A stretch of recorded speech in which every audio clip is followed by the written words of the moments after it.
Assalamualaikum dan selamat sejahtera. Bersama lagi kita dalam Buletin Unimap dalam segmen Isu Semasa. Tajuk yang akan dibahaskan pada hari ini ialah etika dan adab dalam penggunaan ICT. Menurut Menteri Komunikasi Tuan Fahmi Fadzil, beliau mengatakan etika dan peradaban manusia terhadap penggunaan ICT pada masa kini semakin berkurangan. Penerapan etika dan peradaban dalam penggunaan ICT amatlah penting dalam setiap diri seseorang. Tidak dinafikan, ICT merupakan perhubungan yang signifikan antara manusia dan teknologi kini. ICT juga berperanan penting sebagai tapak pengukuhan kesepaduan nasional dalam sesebuah negara. Oleh itu, etika dan adab dalam penggunaan ICT perlu diterapkan dalam diri setiap rakyat Malaysia. Etika dan adab penggunaan ICT kini menjadi tunggak nilai murni dalam dunia maya. Oleh itu, dalam segmen Isu Semasa pada hari ini, kita akan membahaskan dengan lebih lanjut tentang kepentingan etika dan adab dalam penggunaan ICT. Hal ini kerana kita sering kali buat tak endah terhadap isu yang amat penting ini. Tanpa membuang masa, mari kita ulaskan dengan lebih lanjut.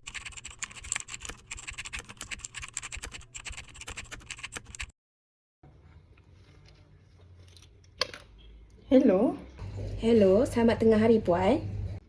ya saya. Puan pengguna U-Mobile kan? Ya saya pengguna mobile.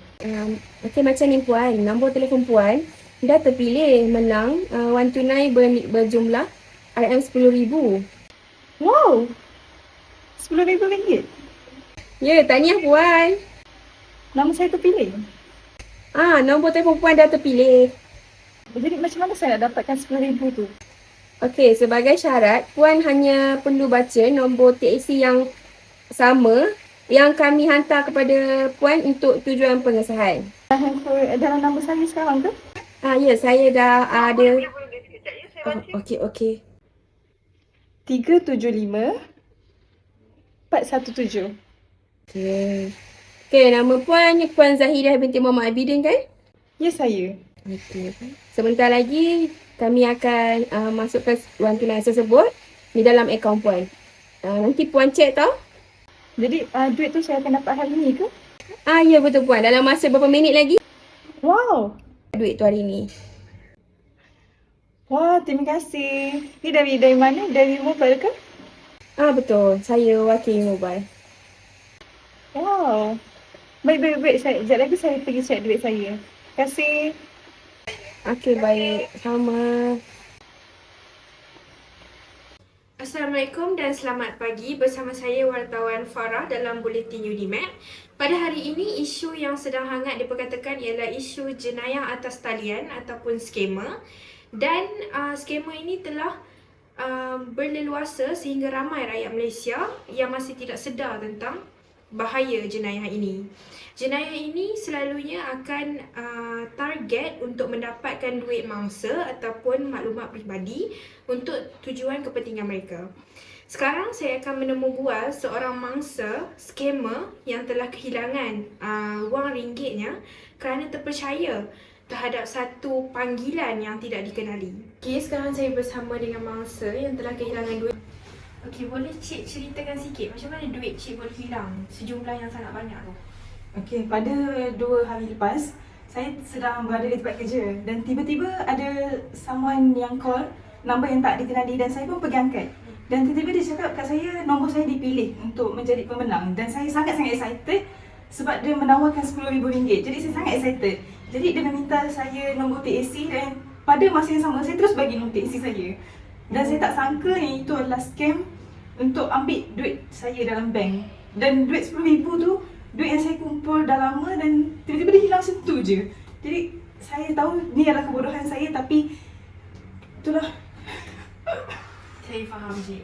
Jadi untuk semua rakyat Malaysia, apabila duit kita telah hilang ataupun panggilan itu kita dah jawab dan kita dah bagi duit, lebih kurang 90% kes ini tidak akan mendapat wang semula kerana skamer ini menggunakan taktik memindahkan wang tersebut kepada bank yang lain. Jadi kita tak boleh nak menjejaki wang tersebut. Jadi saya harap Cik dapat bersabar atas apa yang telah terjadi. Memang popular, Cik, banyak taktik skamer dari segi panggilan palsu, mesej palsu dan sebagainya. Jadi sedikit kata-kata dari Cik untuk orang yang kat luar sana agar tidak tertipu.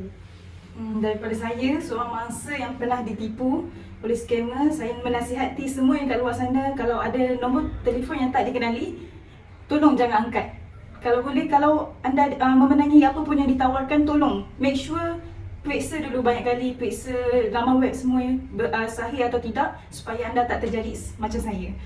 So dekat luar sana, hati-hati. Itu saja. Terima kasih, itu sahaja dari kami.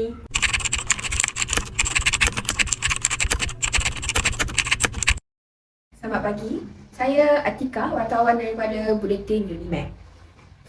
Jadi pada hari ini, saya berada di Mahkamah Rendah Kanga untuk melaporkan perkembangan tentang saman fitnah yang tular di media sosial beberapa hari yang lalu.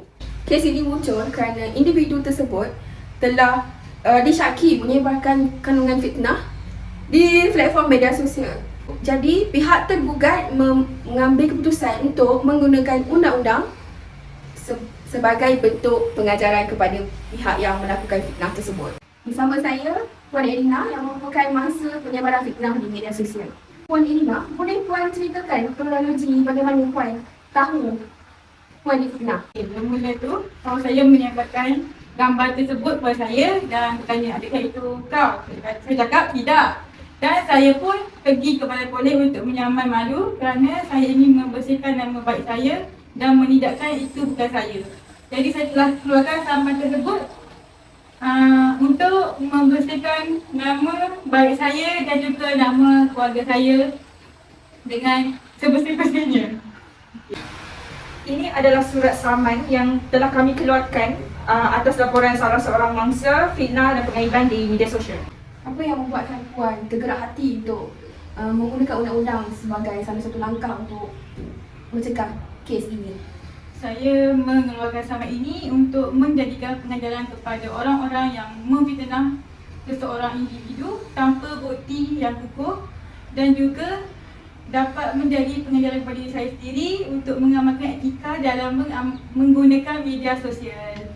Kesimpulan daripada kes ini yang dapat saya simpulkan ialah kes ini dia membawa impak sosial yang negatif terhadap individu yang terkena calitan fitnah yang tidak benar tentang diri mereka. Malah perkara ini tidak hanya merosakkan individu yang terlibat, bahkan merosakkan nama baik beliau di masa akan datang. Jadi saya berharap kes ini dapat memberi amaran kepada masyarakat untuk lebih berhati-hati menggunakan media sosial serta mengamalkan etika dan adab dalam menggunakan media sosial.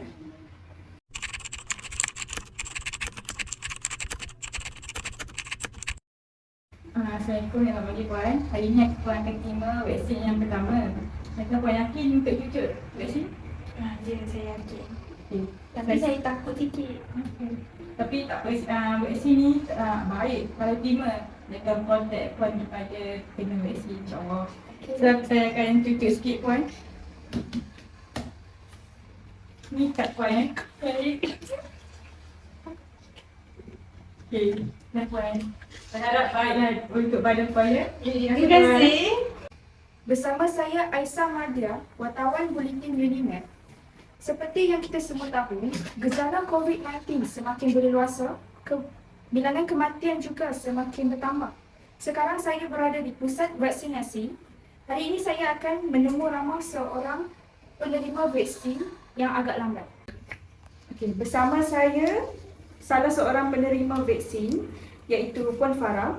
Jadi Puan, apa penyebab Puan lambat menerima vaksin? Penyebab saya lambat menerima vaksin ialah saya mendapat berita-berita yang kurang baik tentang kesan sampingan vaksin COVID-19 ini, seperti akan menyebabkan lumpuh, demam yang berlarutan dan bahkan kematian. Jadi sebab itulah saya ragu-ragu untuk ambil vaksin ini. Jadi, apa penyebab Puan sedar yang Puan perlu ambil vaksin? Penyebab saya sedar yang saya perlu ambil vaksin ialah saya banyak bertanyakan kepada petugas-petugas kesihatan seperti nurse yang ada di hospital dan juga pendapat-pendapat rakan taulan. Mereka banyak menjelaskan kepada saya bahawa vaksin tersebut bukanlah sesuatu yang buruk, tapi sesuatu yang dapat memberi kita perlindungan terhadap penyakit COVID. Apa nasihat Puan kepada golongan yang masih belum mengambil vaksin? Saya menasihatkan agar orang ramai datang dengan secara dalam hatinya untuk mengambil vaksin ini, kerana dengan mengambil vaksin dia dapat mengurangkan risiko jangkitan COVID-19 dan mengurangkan bilangan pesakit di wad. Kesimpulannya, jangan mudah percaya dengan maklumat palsu di internet. Yang kedua, jangan mudah terpedaya dengan taktik skamer di luar sana. Yang ketiga, jangan menggunakan media sosial untuk mengaibkan pihak lain. Dan yang terakhir sekali, lindungi maklumat privasi dan pribadi anda. Untuk rakyat Malaysia di luar sana, marilah kita mengamalkan etika dan adab dalam penggunaan media sosial agar hidup kita lebih aman. Sekian daripada saya.